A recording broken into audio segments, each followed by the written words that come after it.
नमस्कार, आप देख रहे हैं अखंड आवाज न्यूज और मैं हूं आपके साथ ज्योतिका। आइए रुक करते हैं खबर की ओर।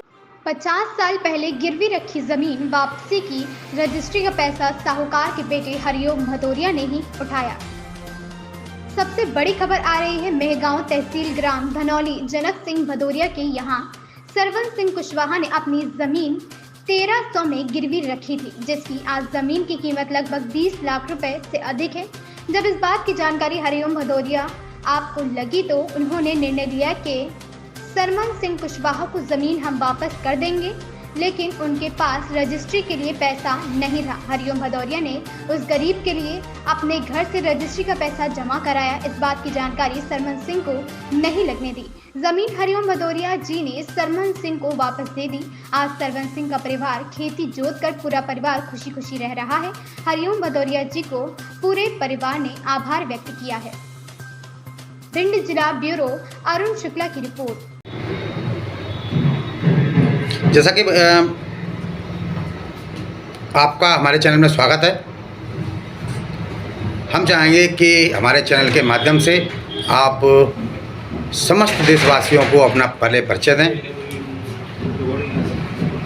मैं हरिओम भदौरिया जी, भिंड जिले के मेहगांव तहसील के पास यहाँ से 9 किलोमीटर दूर पे मूल स्थान धनौली गांव का मैं रहने वाला हूँ और वर्तमान में मेरा निवास स्थान मेहगांव में ही है और यहीं मेहगांव में रह रहे हैं। अच्छा सर, जैसे कि सुनने में आया है, जब हमारी टीम जनता से मिलने जाती है गांव, तहसील, जिला और संभाग में, तो ऐसा सुनने में आया है कि आपने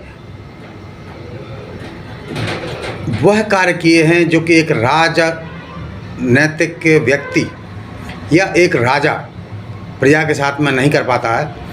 जैसे कि जो कि आपके पिताजी की ने ज़मीन ली थी इन कारणों से, वो आपने उनको वापस दिलाई, गरीब बच्चियों की शादी की, नेत्र शिविर लगाए, लॉकडाउन के पीरियड में आपने काफ़ी लोगों को खाद्यान्न सामग्री भी बांटी।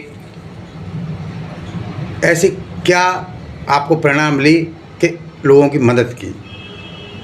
मदद तो एक इंसान मानव का जन्म लेते ही मानव कह सकते हो, लेकिन मानवता जब तक नहीं होती, मानवता मरी हुई होती है।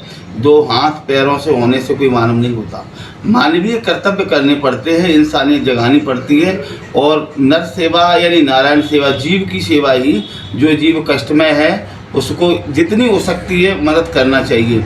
और इसका इस जन्म नहीं तो अगले जन्म में ज़रूर कुछ न कुछ प्रतिफल के रूप में मिलता है। और मेरी ऐसी शुरू से विचारधारा रही कि हमारा भारत देश आज पिछड़ेपन का कारण ये है कि एक दूसरे की लोग टांगें खींच रहे हैं, जबकि ऐसा नहीं होना चाहिए। हमारे बीच सभी समाज के लोग सब एक हैं, हम सब भाई हैं। अगर कोई व्यक्ति परेशान है, हम जिसको जो मदद करने के लायक हैं वो हमको करनी चाहिए।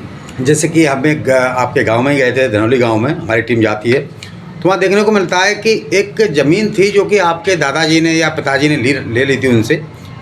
उनको पैसे की आवश्यकता थी और उसकी एक बहुत बड़ी रकम बन गई थी।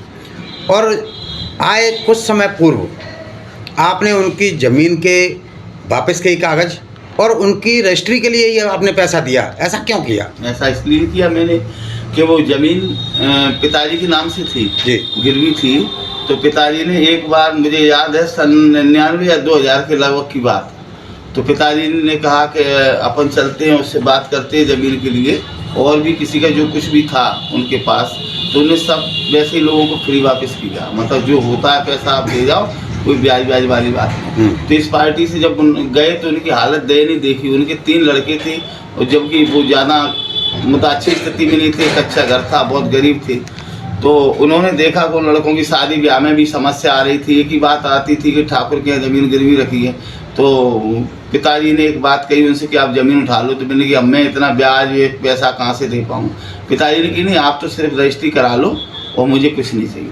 ऐसे चलता रहा। पिताजी हमारे ख़त्म हो गए 2002 में। उसके बाद समस्याएँ चलती रही, ठंडे बस्ते में जब पड़ गई। वो खेती वही करते थे, वही खाते थे, वही जोतते थे। उसके बाद कुछ हमारे पास ग्राहक आने लगे उस खेती को खरीदने के लिए। तब मैंने लोगों से कहा कि नहीं वो खेत मैं नहीं बेच सकता। उन पिताजी बोल गए कि वो जीवन भर वही खाएंगे। तो इसलिए मैंने उनको बुलाया। जब उन्होंने अपनी बात घर पे रखी हमने अपनी मिसेज से, भाभी से, बच्चों से बात की तो उन लोगों ने कहा नहीं पिताजी भूल गए तो उनकी बात को बरकरार रखो, गरीब व्यक्ति है उनको लौटा दो। मैंने उनको बुलाया तो वो आए, बिन्नी के साथ चाचा रजिस्ट्री की का हम पे खर्च की व्यवस्था हाल फिलहाल तो नहीं हो पा रही है, मेहनत करेंगे। इस बात को टालते टालते करीब 7-8 महीने हो गए। फिर बुलाए तो बिन्नी की ठीक हम करवाते, तो कहीं से वो पैसे निकाल के ले आए कर्ज पे। मैंने पूछा पैसा की व्यवस्था कहाँ से की, मैं उस व्यक्ति का नाम नहीं लूँगा। उन्हें 60,000 रुपये की रकम कहीं से कर्ज पे लेके आए थे, वो 3 और 4 रुपये सैकड़ा के हिसाब से। तो हमारी धर्मपत्नी भी थी और मेरी जो मेरे हमसे बड़े भैया एक्सपायर हो गए भाभी थी, और हमारे बच्चे थे जो अभी यूपीएससी की तैयारी कर रहे हैं, एक बड़ा वाला भी था। तो इन बच्चों ने भी कहा कि इससे अच्छा तो वो ब्याज में ही उनका चला जाएगा, जिसको अगर वापस करना है तो आप उसकी रजिस्ट्री स्वयं कराएं। हमारी मिसेज ने भी कहा।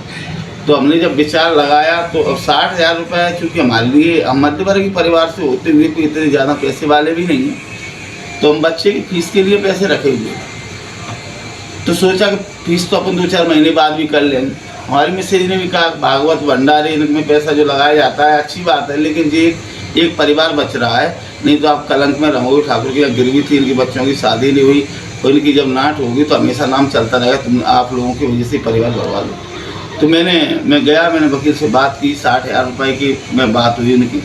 तो मैंने इनसे कहा जिससे आप पैसे ले आए उसको आप वापस कर देना, पैसों के आप तो परसों आ जाना रजिस्ट्री कर लेते। बोली चाचा पैसा हमने की नहीं, ऐसी भी स्कीमें फ्री हो जाती, क्योंकि लोग सीधे लोग।